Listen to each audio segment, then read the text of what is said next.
4 फरवरी 2026, गाजियाबाद की Bharat city society. ये वही जगह है जहां लोग बड़े शहर में अपना छोटा सा सपना सजाने आते हैं। उस रात उन आसमान छूती इमारतों के दरमियान जो हुआ, उसने पूरे देश की रूह कपा दी। रात के 2:15 बज रहे थे। ज्यादातर घरों की लाइटें बंद थीं। लोग गहरी नींद में थे, बेखबर कि उनके पड़ोस में 3 जिंदगियां मौत के साए में खड़ी हैं। 9वीं मंजिल, फ्लैट नंबर 904। 3 बहनें, निशिका 16 साल, प्राची 14 साल और सबसे छोटी पाखी 12 साल की। ये तीनों लड़कियां एक ही कमरे में रहती थीं, लेकिन उनका रिश्ता इस दुनिया से टूट चुका था। दीदी, मुझे डर लग रहा है। नीचे अंधेरा बहुत गहरा है। क्या हम क्या क्या क्या हम सच में वहाँ जा पाएंगे?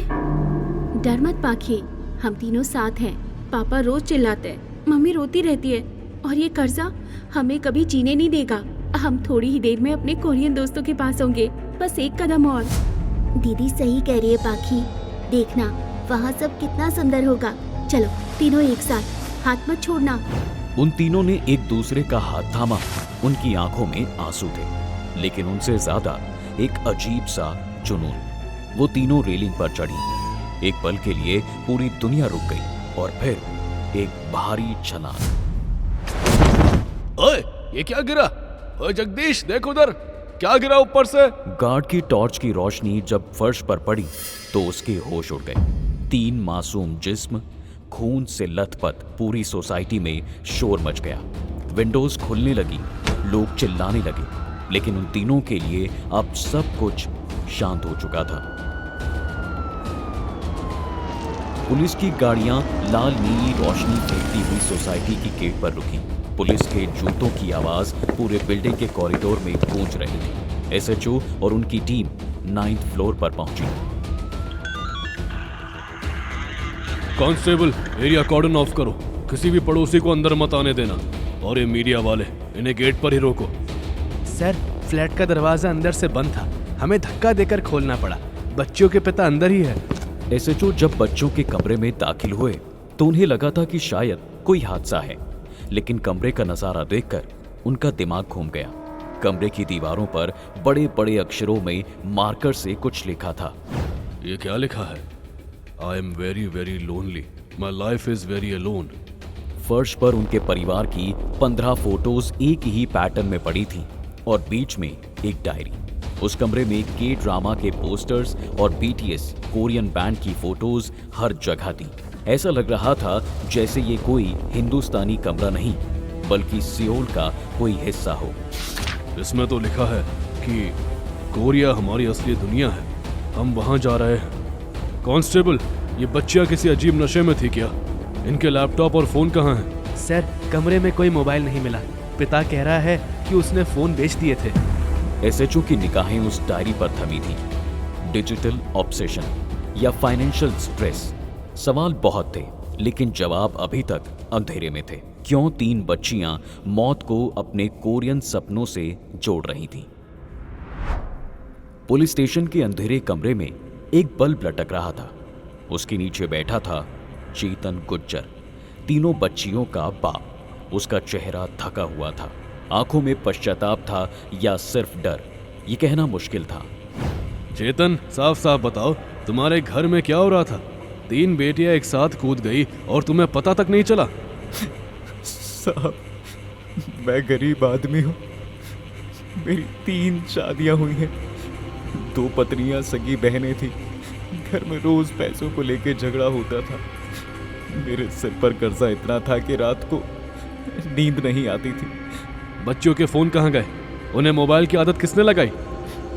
साहब, पहले 2 फोन दिलाए थे, पर वो पढ़ाई छोड़ के दिन भर उसमें घुसी रहती थी। वो कुछ कोरियन देखती थी, अजीब गाने सुनती थी। मैंने उन्हें मना किया, पर वो नहीं मानी। आखिर में जब कर्जा बढ़ गया तो मैंने उनके दोनों फोन बेच दिए। मैंने सोचा फोन नहीं होगा तो वो पढ़ेंगी, पर वो मुझसे नफरत करने लगी। चेतन ने बताया कि पिछले कुछ हफ्तों से उन बच्चियों ने खाना पीना कम कर दिया था। वो एक दूसरे से कान में बातें करती थी। वो अपने पिता को अपना दुश्मन समझने लगी थी। तो वो आखिरी रात क्या कर रही थी?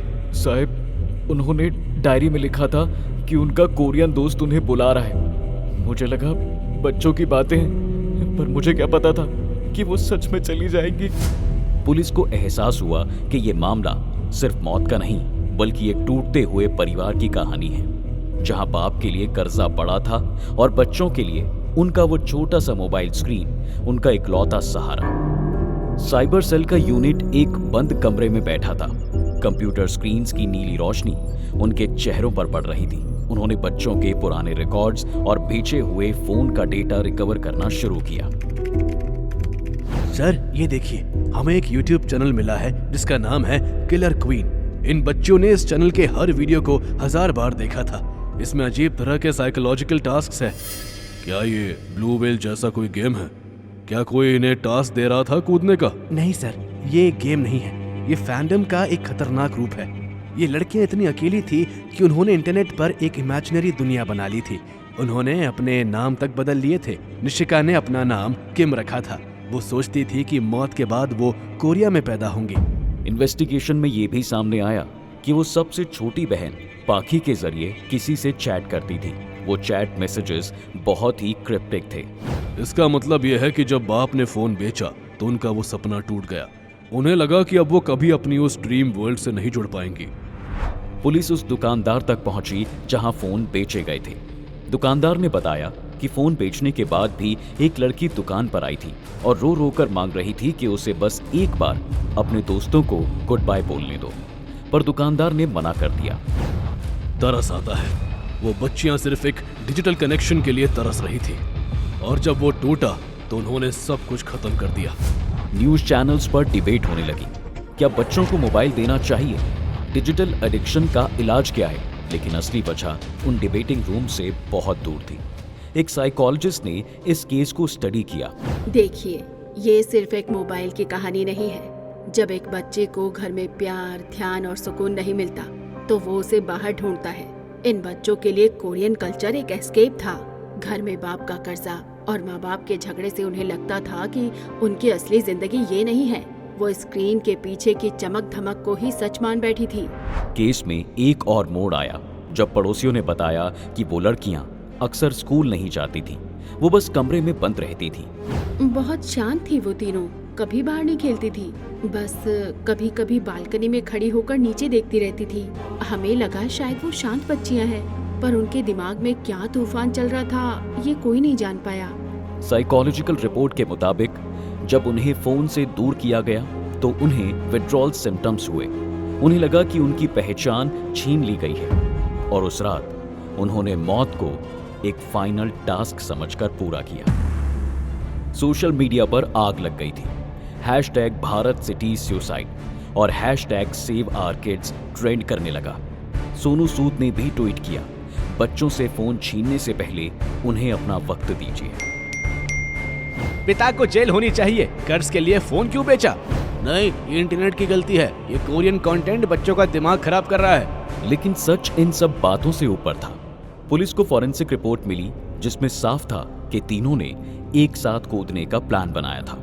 उनके हाथ पर मार्कर से कुछ साइंस बने हुए थे। ये कोई साधारण हत्या नहीं है।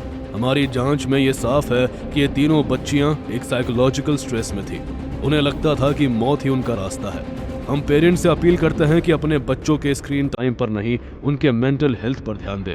लेकिन लोगों का गुस्सा ठंडा नहीं हो रहा था। भारत सिटी सोसाइटी के गेट पर लोगों ने मोमबत्तियां जलाईं, लेकिन उन तीनों बहनों की दास्तां अब एक पुरानी फाइल बनने की तरफ बढ़ रही थी। गाजियाबाद की उस 9वीं मंजिल पर आज भी वही रेलिंग है, लेकिन वहां अब वो 3 बहनें नहीं हैं। वहां अब सिर्फ सन्नाटा है, एक ऐसा सन्नाटा जो हम सबसे सवाल करता है, क्या हम अपने बच्चों को समझते हैं?